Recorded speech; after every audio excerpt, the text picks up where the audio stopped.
आता आपण बघा पाहणार आहोत श्वासपटल, जो पाचवा जो आपला घटक आहे श्वासपटल म्हणजे काय, डायफ्रॅगम आहे.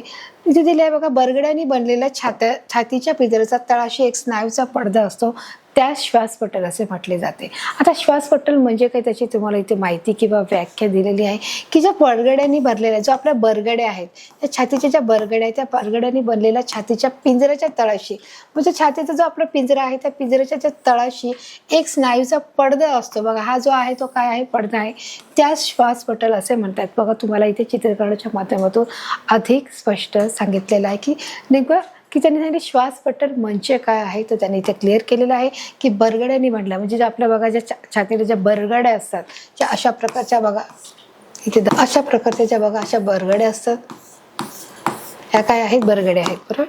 मग त्यांनी सांगितलं की या पिंजऱ्याच्या तळाशी एक स्नायूचा पडदा आहे. मग पिंजऱ्याचा जो तळ आहे त्याच्या तळाशी काय आहे, एक पडदा आहे आणि त्या पडद्याला काय म्हटलं आहे, श्वासपटल असे म्हटले आहे. मुलांना मला असं वाटतं तुम्हाला हे क्लिअर झालेलं आहे, चित्रीकरणाच्या माध्यमातून तुम्हाला समजलं आहे की जो पिंजऱ्याच्या तळाशी एक जो स्नायूचा जो पडदा आहे बघा इथे त्याला दिलेला आहे, त्या पडद्याला काय म्हटलं आहे, श्वासपटल असे म्हटलेलं आहे.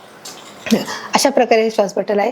श्वासपटल हे उदर पोकळी व छातीची पोकळी याच्या दरम्यान असते बघा. आता ही छातीची पोकळी, श्वासपटल हे काय आहे, उदर पोकळी व छातीची पोकळी. जी उदर पोकळी आहे ही इकडे उदर पोकळी असते आणि श्वासपटल बघा आहे छातीची पोकळी आहे की याच्या दरम्यान असते. श्वासपटल कुठे आहे, दोन्हीच्या मध्यभागी आहे.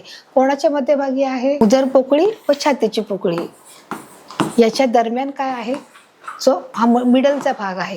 म्हणजे आपण हा 2 आहे, हा 1 आणि हा 3 म्हणू, आणि याच्यामध्ये जे आहे ते काय आहे, श्वासपटल आहे. म्हणजे उदर पोकळी कुठे असते, इथे असते, पोटाच्या खाली असते, आणि जो फुफ्फुस आहे म्हणजे छातीची जी पोकळी आहे ती वरती आहे आणि उदर पोकळी खाली आहे, आणि यांचा जो मागचा भाग आहे तो काय आहे, श्वासपटल आपण असं त्याला म्हणणार आहोत. अशा प्रकारे बघा याच्या दरम्यान जे असते ते चित्राच्या माध्यमातून तुम्हाला अधिक क्लिअर झालेलं असेल की श्वासपटल कुठे आहे. बरगड्या किंचित वर उचलल्या जाणे आणि श्वासपटल खाली येणे या दोन्ही क्रिया एकदम घडल्याने फुफ्फुसावरील दाब हा कमी येतो. बघा आता त्यांनी सांगितले की जर बरगड्या किंचित आपण श्वास घेतो तेव्हा किंचित वर उचलल्या जातात बघा. आपण जेव्हा दीर्घ श्वास घेतो बघा, एखाद्याच आपण जो नॉर्मल श्वास घेतो किंवा आपण एखाद्या आपण घरात बसले असताना टी व्ही पाहत असतो, एखादं बुक्स वाचतो तर आपण नॉर्मल श्वास घेतो. परंतु जेव्हा आपण दीर्घ श्वास घेतो, म्हणजे उदाहरणार्थ जेव्हा आपण एखाद्या रस्त्यावर आपण चालताना घाईघाईने चालतो, आपल्याला लेट झाल्यामुळे आपण खूप फास्ट चालण्याचा प्रयत्न करतो, मग त्यावेळेस त्यांनी सांगितलं की बरगड्या ज्या आहेत त्या किंचित वर उचलल्या जातात. ह्या ज्या आपल्या बरगड्या आहेत त्या किंचित वर उचलल्या गेल्यामुळे आणि श्वासपटल हे खाली येणे आणि श्वासपटल जेव्हा खाली येतो या दोन्ही क्रिया एकदम घडल्याने फुफ्फुसावरील दाब हा कमी होतो. आणि जो फुफ्फुसावर जो प्रेशर आहे, तो दाब आहे, तो काय होतोय, अचानकपणे कमी होते. बघा हे काय आहे, श्वासपटल आहे आणि हे काही ज्या बरगड्या आहेत. म्हणजे दोन्ही क्रिया जेव्हा एक साथ होतं, आपल्या जेव्हा बरगड्या किंचित वेळा वर उचलल्या जातात आणि श्वासपटल जेव्हा खाली येतो त्यावेळेस या दोन्ही क्रिया एकदा घडल्यामुळे जो फुफ्फुस आहे त्या फुफ्फुसावरती परिणाम होतो की त्याच्या शरीर हा जो दाब आहे तो कमी प्रमाणामध्ये आपल्याला आढळत असतो. बघा हे चित्राच्या माध्यमातून तुम्हाला अधिक समजून आलेलं असेल. त्यामुळे बाहेरील हवा नाकावाटे फुफ्फुसामध्ये जाते, त्यावेळेस कोणती क्रिया घडते, मग त्यामुळे जे बाहेरील जी हवा आहे ती नाकावाटे आपले आतमध्ये जाते. बघा जेव्हा आपण बरगड्या वर उचलतो आणि जे आपले श्वासपटल आहे त्या क्रिया, जे श्वासपटल खाली जाते त्यावेळेस जी बाहेरील जी हवा आहे नाकावाटे ही आतमध्ये अशा प्रकारे येते. नाकावाटे ही फुफ्फुसामध्ये येण्याचे कार्य करत असते. बरगड्या मूळ जागी परत आल्या आणि श्वासपटल पुन्हा वर उचलले गेले की फुफ्फुसावर दाब पडतो व त्यातील हवा नाकावाटे बाहेर टाकले जाते. आणि तीच प्रोसिजर पुन्हा होते की बरगड्या ह्या परत समजा मूळ जागी आल्या, जेव्हा आपण बरगड्या किंचित वर उचलल्या जातात आणि जे श्वासनलिका आहे ती खाली जाते तेव्हा आपला नाकावाटे श्वास आतमध्ये येतो आणि पुन्हा जर बरगड्या मूळ स्थितीमध्ये आल्या आणि श्वासनपटलाला पुन्हा वर उचलली जर गेली असेल तर फुफ्फुसावरील हा दाब पडतो आणि त्यातील जी हवा ही नाकावाटे बाहेर ढकलली जाते. तर अशा प्रकारे श्वासनाचं हे कार्य पडतं की हवा श्वासनचा आपण आत घेतला जातो आणि श्वासनचा बाहेर सोडला जातो. या दोन्ही प्रक्रिया आहेत त्या आपण मुलांना इथे प्रक्रिया परिपूर्णपणे क्लिअर केलेले आहेत. श्वासपटल सतत वर आणि खाली होण्याची जी हालचाल आहे ती श्वासोच्छ्वास घडण्यासाठी गरजेची असते. बघा आता त्यांनी की जे श्वासपटल आहे सतत वर आणि खाली होण्यासाठी, जे श्वासपटल आहे जसं मी सांगितले ते उदर पोकळी आणि जी बरगड्याची पोकळी त्याचा जो मधला भाग आहे त्याला काय म्हटलं आहे, श्वासपटल आहे. म्हणजे श्वासपटल हा नेहमी वर आणि खाली होण्याची जी हालचाल श्वासोच्छ्वास घडण्यासाठीच त्याची गरजेची आहे. म्हणजे त्याचं जो कार्य आहे ते श्वासनपटलाचं त्याच्यासाठीच आहे. बघा श्वासोच्छ्वास घडण्यासाठीच गरजेचं आहे. आहे श्वासपटल, तर अशा प्रकारे बघा फुफ्फुसही फुगली जातात आणि मूळ बाहेर येतात, की जे श्वासोच्छ्वास करण्याची जी प्रक्रिया आहे ही अशा प्रकारे आपण परिपूर्ण पाहिली आहे. नाक घसा आहे, नाक आहे, घसा आहे. त्याचप्रमाणे आपण पाहिलं आहे की जे श्वासनलिका आहे, श्वासनलिका आहे, श्वसनसंस्था आहे. त्याचप्रमाणे आपण पाहिलं की जे कशा प्रकारे श्वासन करण्याची जी क्रिया आहे, कशा प्रकारे जे श्वासोच्छ्वास आहे आत घेतला जातो आणि बाहेर टाकला जातो. हा परिपूर्ण जर 5 घटकामध्ये त्याची परिपूर्ण क्रिया ही होत असते. जसं अंतःश्वसन आहे, बाह्य श्वसन आहे आणि परिसंस्थन आहे. तर या माध्यमातून आपण पाहिलं आहे. आता आपण पाहणार रक्ताभिसरण संस्था म्हणजे ब्लड सर्क्युलेटरी सिस्टम म्हणजे काय, या घटकाचा आपण अभ्यास करणार की रक्ताभिसरण शरीरात जे रक्त आहे त्याचं प्रसरण कशा प्रकारे होतं त्याच्या माध्यमातून आपण बघा चित्राच्या माध्यमातून पाहणार आहोत. हृदयाद्वारे शरीराच्या विविध अवयवाकडे रक्त हे पोहोचण्याचे आणि तिथून परत हृदयाकडे आणण्याची ज्या क्रियेस आहे त्याला रक्ताभिसरण संस्था असे म्हटले जाते. हृदयाद्वारे शरीराच्या हर एक भागाकडे कशा प्रकारे रक्त पोहोचलं जातं आणि पुन्हा त्याच भागाकडून पुन्हा हृदयापर्यंत जेव्हा रक्त पोहोचलं जातं आणि ते तिथून परत हृदयाकडे जेव्हा ते रक्त आणण्याची जी क्रिया आहे त्याला आपण काय म्हणणार आहोत, रक्ताभिसरण असे म्हणणार आहोत. म्हणजे तुम्हाला समजतंय की हृदय जे कुठे आहे आपलं ते शरीरामध्ये आपल्या डाव्या बाजूला, फुफ्फुसाच्या ज्या डाव्या बाजूला थोडं किंचित लेवल झुकलेलं आहे. मग त्या ठिकाणी रक्ताभिसरणची क्रिया आहे ती पूर्णपणे केली जाते. म्हणजे या ठिकाणीच आपलं हृदय आहे ना, या हृदयाचं पूर्ण जे रक्ताभिसरण आहे शरीराच्या डोक्यापासून मेंदूपासून ते आपल्या पायाच्या तळव्यापर्यंत हे रक्ताचं हर एक पेशीमध्ये, हर एक रक्तवाहिन्यामध्ये हे रक्त पुरवलं जातं. मग ते पुरवण्याची जी क्रिया आहे तीच म्हणजे आहे हृदयाद्वारे शरीराच्या विविध अवयवाकडे रक्त पोहोचण्यासाठी आणि पुन्हा तिथून पुन्हा हृदयाकडे आणण्याची जी क्रिया आहे त्याला आपण काय म्हणत आहोत, रक्ताभिसरण संस्था असे आपण म्हणणार. म्हणजे तुम्हाला बघा इथे तुम्हाला शरीराच्या हर एक भागामध्ये आपल्याकडे शरीरामध्ये हे रक्त हे असतं. रक्ताशिवाय जीवन नाही आहे, बरोबर. रक्त सतत फिरते व राहण्यासाठी हृदयाचे आकुंचन आणि शिथिलीकरण या एकत्रित क्रिया घडत असून हृदयाचे लागोपाठचे एक आकुंचन व एक होते. बघा आता त्यांनी काय सांगितलं की सतत रक्त आहे ते सतत फिरत राहत. आपल्या शरीरामध्ये जे रक्त आहे सतत हे फिरत राहत असतं. शरीराच्या हर एक भागाकडे रक्ताचा पुरवठा केला जातो. काही समजा त्याच्यामध्ये जर बाधा असेल किंवा त्या काही एखाद्या ठिकाणी किंवा एखाद्या अवयवाला जर बाधा होत असेल किंवा त्यातपर्यंत रक्त पोहोचत नसेल तर काय होऊ शकतं मुलांना की तिथे एखादी समस्या निर्माण होऊ शकते. आणि त्याचप्रमाणे कधी कधी रक्ताचं प्रसरण न झाल्यामुळे किंवा रक्ताच्या त्या कधी कधी गाठी बनल्या जातात आणि त्याच्यामुळे देखील एक विविध आजार होऊ शकतात. आणि म्हणून जे शरीरातलं जे रक्त हे नेहमी खेळतं राहणं गरजेचं आहे, फिरत राहणं गरजेचं आहे. शरीराच्या हर एक अंगामध्ये शरीराचा रक्ताचा पुरवठा होणं देखील तितकंच गरजेचं आहे. अन्यथा त्याच्यामध्ये देखील आपल्याला समस्या येऊ शकतात की रक्तामधले ज्या होणाऱ्या ज्या गाठी आहेत, जर एखाद्या अवयवाला जर रक्ताचा पुरवठा नाही झाला तर आपल्या शरीरामध्ये बिघाड होण्याची शक्यता आहे. म्हणजे जसं हाताला सूज येणे किंवा एखादा हात किंवा पाय हा काम न करणे किंवा एखाद्या आपल्या जर डोक्याला जर मेंदूला रक्ताचा पुरवठा नाही झाला तर त्याच्यामध्ये देखील आपण बोलू शकतो की ज्याच्यामध्ये देखील विविध हे आजार आपल्याला होऊ शकतो किंवा ब्रेन हॅमरेज सारखा देखील मोठ्या प्रकाराचा आजार आपल्या शरीराला होऊ शकतो. अशा प्रकारे आपल्या शरीरामध्ये रक्त सतत फिरत राहण्यासाठी हृदयाचे काय होणे गरजेचं आहे, आकुंचन आणि प्रसरण. बघा तिथे आकुंचन आणि शिथिलीकरण. आकुंचन आणि शिथिलीकरण म्हणजेच काय आहे, प्रसरण आहे. आकुंचन म्हणजे जसं बघा आपण फुगा आपण फुगवला तर तो काय होतो, प्रसरण पावतो. आणि जर फुग्यातली हवा काढली तर तो आकुंचन होतो, म्हणजे तो पुन्हा मूळ स्थितीत येतो. म्हणजेच त्याला काय म्हणतात आहे, आकुंचन आणि शिथिलीकरण. म्हणजेच आकुंचन आणि प्रसरण की हृदय हे नेहमी धडधडत राहतं. हे हृदयाच्या धडधडण्याच्या क्रियेमुळेच काय आहे, रक्त सतत फिरत राहण्यासाठीच. मग त्यांनी काय सांगितलं की आपलं जर हार्ट आहे, हृदय म्हणजे काय, हार्ट आहे. मग हार्टचं सतत आकुंचन आणि प्रसरण म्हणजे शिथिलीकरण ही एकत्रित क्रिया घडत असून हृदयाचे लागोपाठचे एक आकुंचन आणि एक प्रसरणाची क्रिया ही लागोपाठ होत राहणं देखील तितकीच गरजेचे. अशा प्रकारे बघा हे आपलं हृदय आहे ते नेहमी आकुंचन आणि प्रसरण होत असतं आणि त्याच्यामध्ये रक्ताचा पुरवठा हा शरीरातल्या हर एक भागापर्यंत हा पोहोचण्याचं काम हे करत असतं. मग आता हे तुम्हाला इथे दिसत नाही. शिथिलीकरण मिळून हृदयाचा एक ठोका होतो. जसं आकुंचन झालं, प्रसरण झालं, पुन्हा मग एक ठोका पूर्ण तयार होतो. जसं प्रसरण होऊन पुन्हा आकुंचन झालं, आकुंचन होऊन जेव्हा प्रसरण झालं त्याला काय म्हणतात की हृदयाचा एक ठोका पूर्ण झाला असं आपण त्याला म्हणू शकतो. शरीराच्या निर्णय अवयवामध्ये पाणी, सप्रेक, ऑक्सिजन, विद्राव्य, अन्य घटक अशा विविध पदार्थांचे वहन हे रक्ताभिसरण संस्था करत असते. आता रक्ताभिसरण संस्थेचे जे कार्य आहेत ते त्यांनी इथे तुम्हाला नमूद केलेले आहेत किंवा इथे तुम्हाला कार्य सांगितलेले आहेत. कोणत्या प्रकारचे कार्य आहेत मुलांनो बघा इथे पाहा की शरीराच्या निर्णय अवयवामध्ये म्हणजे आपले जे शरीर आहे त्याचे जे इंटरनल जे ऑर्गन्स आहेत, जे अवयव आहेत त्याला पाणी, संप्रेरक, ऑक्सिजन व विद्राव्य, अन्न घटक अशा विविध पदार्थांचे वहन हे रक्ताभिसरण संस्था हे काय करते, कार्य करत असते. कळाले मुलांना रक्ताभिसरणाचे कार्य आहे की जे निर्णय अवयवामध्ये शरीराच्या आपल्या निर्णय अवयवामध्ये पाणी घटक आहे, संप्रेरक करणे, ऑक्सिजन, जे विद्राव्य, जे टाकाऊ पदार्थ, जे अन्न घटक आहेत अशा विविध पदार्थाचे वहन करण्याचे, वहन म्हणजेच काय, वाहून नेण्याचे जे कार्य आहे ते कार्य कोण करत आहे, रक्ताभिसरण संस्था हे कार्य करत असते. अशा प्रकारे रक्ताचा पुरवठा, जे पाणी पुरवठ्याचा, संप्रेरक, ऑक्सिजन, अन्न घटक वाहून नेण्याचे जे कार्य आहे ते रक्ताभिसरण संस्था करत आहे. बघा इथे चित्रामध्ये तुम्हाला दिसत आहे की रक्ताच्या मार्फत हे कार्य पार पाडलं जात आहे. रक्ताभिसरण संस्थेमध्ये हृदय, रक्तवाहिन्या आणि केशिकांचा समावेश होत असतो.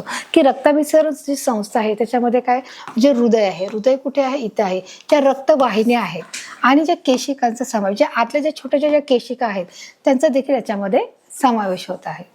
आता आपण पाहणार आहोत हृदयाची रचना व कार्य कशा प्रकारे त्या भागाशी आपण संबंधित अभ्यास घेणार आहोत. बघा आता इथे पाहणार आहोत छातीच्या पिंजऱ्यामध्ये जवळजवळ मध्यभागी हृदय असते. जसं मी तुम्हाला सुरुवातीलाच सांगितलं की छातीचे जो मध्यभागी जे हृदय असतं त्या हृदयाच्या थोड्याशा डाव्या बाजूला किंचित ते झुकलेलं असतं किंवा कललेलं असतं. बघा हा आपला आहे, बघा इथे फुफ्फुस आहे, हे दोन प्रकारे, अन्ननलिका, श्वासनलिका, आणि त्याचप्रमाणे हे जे आपलं फुफ्फुसाच्या बघा छातीच्या पिंजऱ्यामध्ये जे आपल्या छातीच्या ज्या पिंजऱ्या आहे म्हणजे आपण बरगडे म्हणतो किंवा पिंजरा म्हणतो त्याच्या जवळजवळ मध्यभागी हे काय, अशा प्रकारचं आपलं हार्ट आहे, हृदय आहे. हे देखील चित्राच्या माध्यमातून बघा तुम्ही पाहू शकता. ते बरगड्याप्रमाणे दोन्ही फुफ्फुसाच्या मध्ये आणि थोडेसे त्याच्या डाव्या बाजूला कललेले असते. कललेले असते म्हणजे झुकलेले आहे असं त्याचा अर्थ होत आहे. बघा अशा प्रकारे हा उजवा भाग आहे, हा डावा भाग आहे आणि त्यांनी सांगितले ते बरगड्या भाग आहे, म्हणजे बरगड्याच्या मागच्या बाजूला म्हणजे जे आपल्याला बरगड्या दिसतात त्याच्या आतमध्ये ते लपलेलं आहे. अशा प्रकारे हे जे हृदय आहे ते दोन्ही फुफ्फुसाच्या मध्ये आहे, दोन फुफ्फुसे आहेत त्याच्यामध्ये आहे आणि ते थोडेसे त्याच्या डाव्या बाजूला अशा प्रकारे हे कललेले आहे, म्हणजे ते थोडंसं झुकलेलं देखील इथे चित्रामध्ये आपण पाहू शकतो. आपल्या हृदयाचा आकार आपल्या मुठी एवढा असून त्याचे वजन 360 ग्रॅम एवढं आहे. की हर एक व्यक्तीचं जे हृदय आहे त्याच्या मुठी इतकं आहे, म्हणजे त्याच्या हाताची जेवढी मूठ आहे, आपण म्हणू की आपण आपल्या हाताची जी मूठ आहे तेवढा मुठी इतकं प्रत्येकाचं हृदय आहे. म्हणजे प्रत्येक व्यक्तीचं हृदय कसं असेल हे वेगवेगळं असेल, त्या हृदयाचे जे माप आहे ते वेगळं आहे. मग त्या हृदयाचं माप किती आहे, 360 ग्रॅम आहे. बघा इथे दिलं आहे की जे मुठी एवढं असून त्याचे जे वजन आहे त्याचं वजन किती असलं पाहिजे, 360 ग्रॅम आहे. मग आपल्या हाताच्या मुठी एवढा आहे की जे आपल्या हाताची जी मूठ आहे जर आपण अशी मूठ केली तर त्या मूठ केवढी किती लांब आहे, मग तितक्या लांबीचं आणि तितक्या वजनाचं म्हणजे 360 ग्रॅम इतकं असं एवढं वजनाचं ते आपलं हार्ट आहे किंवा हृदय आहे. हे बघा इथेच पाहू शकता हे किती ग्राम आहे, 360 ग्राम इतकं आहे. आपल्या हृदयामध्ये दुपदरी हृदय आवरण असते. या दोन थरामध्ये एक द्रव पदार्थ असतो.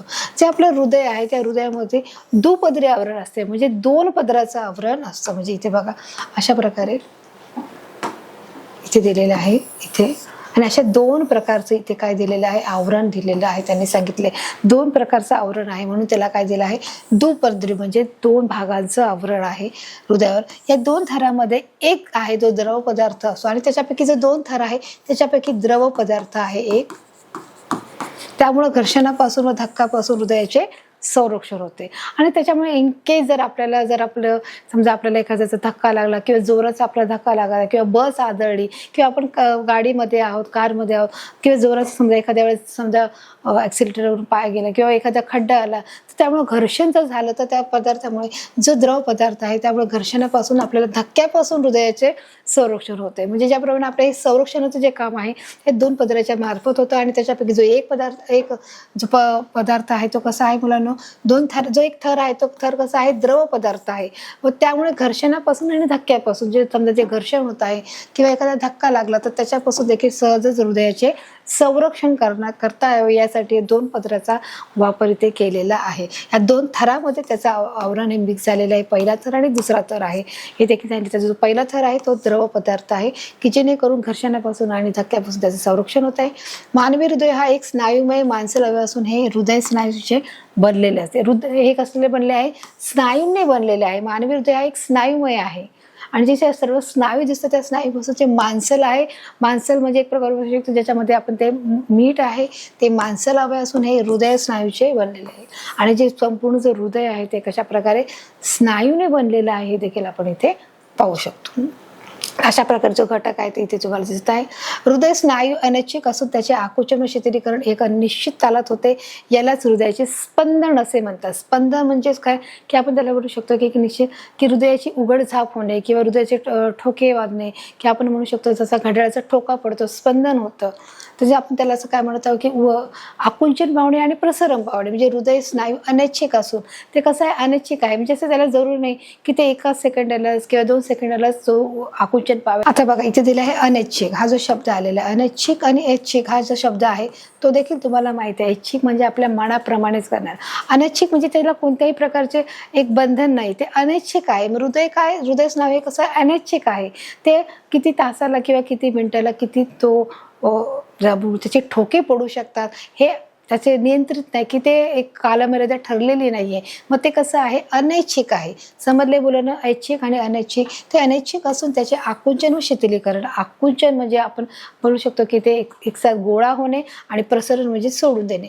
मग आकुंचन व शिथिलीकरण एक निश्चित तालात होत असते बघा. तर अशा प्रकारे त्यांचा एक निश्चित कालावधी आहे.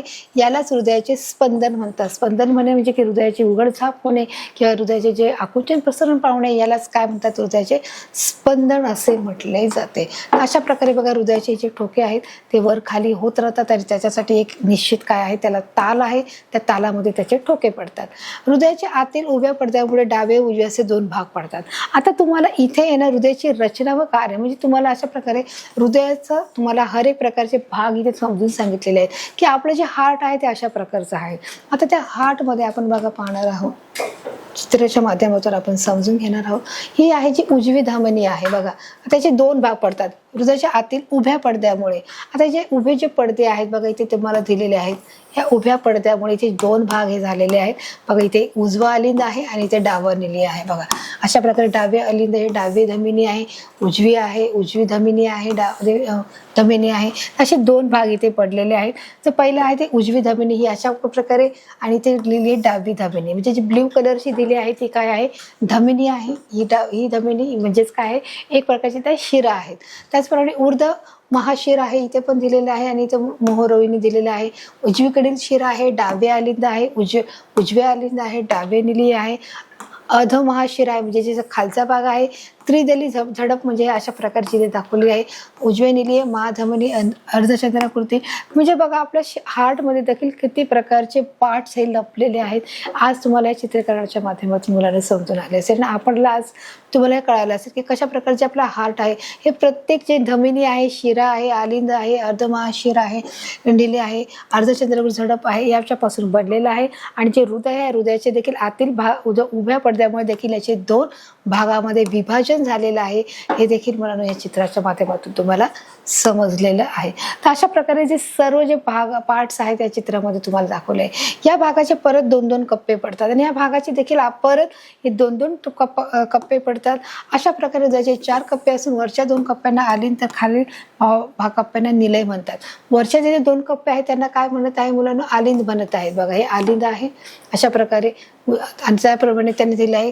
तर खालील कप्प्यांना निलय असे म्हटलं. तर जो खालचा भाग आहे तो आहे निलय आहे. हा जो भाग तुम्हाला दिसत आहे निलय आहे. तर वरचा आहे तो आलिंद आहे आणि जो खालचा भाग आहे तो निलय आहे. असे निलय कप्पा असं त्याला म्हटलं जाते. अशा प्रकारे पुन्हा त्याचे 4 कप्पे देखील पडले जातात. आलिंद आणि निलीन आहे बघा. अशा प्रकारे जे हृदय आहे त्याच्या 2 भागामध्ये त्याचं डिवायडेशन झालेलं आहे. तर इथपर्यंत आपल्याला तो भाग कळाला आहे की हृदय म्हणजे काय, हृदय कशा प्रकारे त्याची रचना आहे, त्याचं कार्य आपण समजलं आहे. आता आपण मुलांना पाहणार आहोत रक्तवाहिनीची रचना व कार्य. ज्या रक्तवाहिन्या आहेत की ज्या आपल्या शरीराच्या ज्या रक्तवाहिन्या आहेत, जे नीला आहे, जे रोहिणी आहे, ज्या नसांना नावं दिली गेलेली आहेत. मग त्याच्या रक्तवाहिन्यात त्याची रचना कशी आहे, म्हणजे त्याची अशा प्रकारे त्या दिसतात आपल्या शरीरामध्ये कशा प्रकारे आहेत किंवा त्याचे जे कार्य आहे ते कशा प्रकारे आहे, बघा ह्या चित्रीकरणाच्या माध्यमातून तुम्हाला समजलं असेल. इथे दिलं आहे, हृदयाची स्पंदने सतत चालू असल्यामुळे रक्तवाहिन्यात सतत रक्त फिरत असते. हृदयाची जी रक्तवाहिन्या आहेत ते सतत म्हणजे स्पंदनं चालू असतात, म्हणजे जे हृदयाचं जे धडधडणं आहे ते सतत चालू राहत आहे आणि त्याच्यामुळे ज्या रक्तवाहिन्या सतत त्या रक्तामध्ये काय करतात, फिरत राहतात. अशा प्रकारे हृदयाच्या धडधडीमुळे रक्तवाहिन्या सतत काय करतात, चालू राहतात. मग रक्तवाहिन्या प्रामुख्याने 2 प्रकारच्या असतात, नीला आणि रोहिणी या 2 प्रकारच्या बघा असतात. आता बघा इथे दिलं आहे रोहिणी म्हणजे धमन्या आहे आणि नीला, जसं मी सांगितलं नीला आणि रोहिणी. मग रोहिणीला आपण काय म्हणणार आहोत, बघा ज्या रोहिणी आहेत त्याला आपण काय म्हणणार आहोत, धमन्या देखील म्हणणार आहोत. जे नीला आहे त्याला आपण शिरा देखील म्हणणार. की काही बघा आपल्या भागामध्ये हातामध्ये देखील काही ज्या नसा आपल्याला बाह्य भागातून देखील ज्या दिसत असतात, ज्या निळ्या कलरच्या असतात त्यांना नीला असं धमन्या असतात आणि ज्या दिसत नाही त्या रोहिणी असतात, ज्या शरीर त्याच्या आतमध्ये असतात.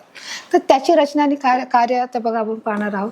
हृदयापासून शरीराच्या वेगवेगळ्या भागाकडे रक्त नेणाऱ्या वाहिन्यांना धमन्या असे म्हणतात, म्हणजेच रोहिणी असं म्हणतात. बघा की ज्या धमन्याचं काय कार्य करते की हृदयापासून जे हृदय आहे त्या हृदयापासून शरीराच्या हे हृदय आहे, हृदयाच्या शरीराच्या वेगवेगळ्या भागाकडे म्हणजे हाताकडे, पायाकडे, पोटाकडे, डोकाकडे वेगवेगळ्या भागाकडे रक्त नेणाऱ्या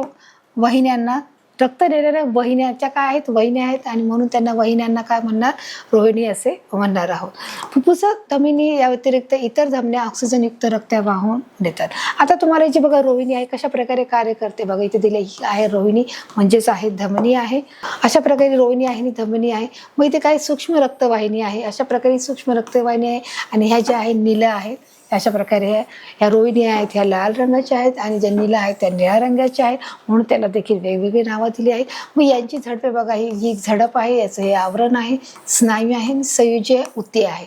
ह्या काय हे जे निळ्या कलरचे जे ऊती आहे यांना काय म्हटलं जाते, संयोजी ऊती आहे. तर अशा प्रकारे रोहिणी म्हणजे काय, त्या कशा दिसतात, नीला म्हणजे काय किंवा म्हणू शकतो जे शिरा आहेत त्या कशा प्रकारच्या आहेत हे देखील आपल्याला चित्राच्या माध्यमातून समजत आहे. फुफ्फुस धमनी व्यतिरिक्त इतर धमन्या ऑक्सिजनयुक्त रक्त वाहून नेतात. हे रक्त वाहून नेण्याचं जे कार्य करत आहेत बघा, अशा प्रकारे ते नीला आणि जे रोहिणी आहेत ते इथे कार्य करतात. त्याची तुम्हाला इथे आकृती इथे स्पष्टपणे दाखवली आहे. धमन्या हे शरीरामध्ये खोलवर असून त्याची भित्तिका जाड असते. जसं मी तुम्हाला सांगितलं की ज्या नीला आहेत ते आपल्याला बाहेर पाहू शकतं की आपल्या जे आपण हाताकडे जर नीट निरीक्षण दिलं, आपल्या हाताचा उजवा जो तळ आहे त्याच्या जर पुढच्या भागाला पाहिलं तर आपण जो पृष्ठभाग आहे त्याला जर बघितलं तर कधी कधी आपल्या निळ्या रंगाच्या ज्या वाहिन्या असतात त्या आपल्याला दिसतात, म्हणजे त्या काय आहेत, नीला आहेत. मग धमन्या आहेत त्या शरीरामध्ये म्हणजे त्या नीलाच्या आतमध्ये आहेत, त्या खोलवर असतात, त्या आपल्याला दिसत नाही. नीला आपण पाहू शकतो, ज्या शिरा आहेत त्या आपल्याला दिसतात कारण त्या वरच्या भागाला आवरण आहे, त्या पातळ असतात, त्या नाजूक असतात. परंतु सांगितलं धमन्या असतात त्या शरीरामध्ये खोलवर असतात आणि त्याची भित्ती काही जाड असते. त्याची जी आपण बोलू शकतो की त्याची लेंथ आहे ती कशी आहे, थोडी जाड असते व त्यांच्या पोकळीमध्ये झडपा नसतात की त्याच्या ज्या पोकळी आहेत त्याच्यामध्ये काय आहे, झडपा नसतात. जसं नीलामध्ये काय आहे बघा, इथे झडप दाखवलेली आहे, पण रोहिणीमध्ये म्हणजे धमन्यामध्ये काय नाही, धमनीमध्ये अशी झडप नाही आहे. परंतु नीलामध्ये इथे अशा प्रकारे झडप म्हणजे कळतो जसं 2 दरवाज्याचा मार्ग असतो आणि आतमध्ये एक छोटी जागा असते की आपण 2 दरवाजे लावले म्हणजे आतमध्ये काही छोटीशी फट आहे, मग त्याप्रमाणे ते एक छोटीशी फट आहे. म्हणून त्यांनी सांगितलं धमन्या शरीराच्या खोलवर असून त्याची भित्ती काही जाड आहे, त्याची लेंथ आहे आणि त्यामुळे त्याची ज्या पोकळीमध्ये त्यांना झडपा नसतात. जसं नीलाला आहे तसं धमन्यांना इथे झडपा नाही आहे, इथे ते दिसत आहे. तर अशा प्रकारे रक्तवाहिनीचे जे कार्य आहे, शरीराच्या विविध भागाकडून हृदयाकडे रक्त वाहून येणाऱ्या वाहिन्यांना शिरा म्हणतात. आता रोहिणी म्हणजे काय हे आपण क्लिअर झालेलं आहे मुलांना. आता शिरा म्हणजे काय, शरीराच्या विविध भागाकडून हृदयाकडे. आता बघा या 2 गोष्टींमध्ये फरक आहे. ते रोहिणी काय काम करतात की हृदयापासून शरीराच्या विविध भागांकडे रक्त पुरवण्याचं जे काम आहे ते रोहिणी करतं. परंतु ज्या नीला आहेत ते शरीराच्या विविध भागाकडून हृदयाकडे रक्त नेण्याचं काम आहे. शरीराच्या विविध भागाकडून हृदयाकडे रक्त वाहून नेण्याचं जे काम आहे ते नीला किंवा शिरा ह्या करत असतात. या 2 गोष्टी याच्यामध्ये फरक आहे हे नेहमी लक्षात ठेवायचं आहे. नीला आणि रोहिणी याचं जे कार्य आहे की त्याचं जे कार्य आहे आहे ते काय करतात की रक्त वाहून नेण्याचं काम करतात, परंतु ज्या रोहिणी आहेत त्या रोहिणी हृदयापासून शरीराच्या हर एक भागाकडे हर एक अवयवाकडे रक्त पुरवले जातात, परंतु ज्या नीला आहेत ज्या शिरा आहेत त्या शरीराच्या हर एक अवयवाकडून हृदयाकडे रक्त पोहोचण्याचं काम करतात. बहुतेक निला या त्वचेलगत असून त्याची भित्ती काही पातळ असते. जसं मी तुम्हाला मागाशीच सांगितलं की जे बहुतेक निला या त्वचेलगत असतात, जे आपला शरीर आपला जो हा तळहात आहे तळहाताच्या जो पृष्ठभाग आहे त्याला जर आपण पाहिलं की त्याचा जो त्वचेलगत असो की ज्या निला ह्या काय आहेत त्वचेलगत आहेत आणि आपल्याला कधी कधी या त्वचेलगत ह्या निळ्या रेषा देखील आपल्याला दिसतात. त्याची भित्तिका कशी आहे पातळ आहे, त्याची जो थर आहे त्याची जाडी आहे ती कशी आहे पातळ असून त्या असते व तसेच त्याच्या पोकळीमध्येही त्याच्या पोकळीमध्येही अशा प्रकारची बघा इथे झडप आहे. मग बघा इथे तरी दिलेले आहे झडप आहे, आवरण आहे, स्नायू आणि संयोजक आहे. तर अशा प्रकारचे बघा स्नायूमधले हे जे रोहिणी आणि जे नीला आहेत या दोघांमध्ये आपल्याला फरक इथे झालेला आहे. काय बघ अशा प्रकारे जी नीला आहे त्याच्यामध्येही झडप आहे, परंतु जी रोहिणी आहे त्याच्यामध्ये अशा प्रकारची इथे झडप नसते. तर आपण हे मुलांना क्लिअर झालेलं आहे. रोहिणी म्हणजे काय, नीला म्हणजे काय, ती कशा प्रकारे दिसते. रोहिणीमध्ये झडप नसते, नीलामध्ये झडप असते. रोहिणीचं कार्य काय आहे आणि नीलेचं कार्य काय इथे आपण मुलांना क्लिअर केलेलं आहे. तुम्हाला मुलांना हा टॉपिक समजलेला आहे.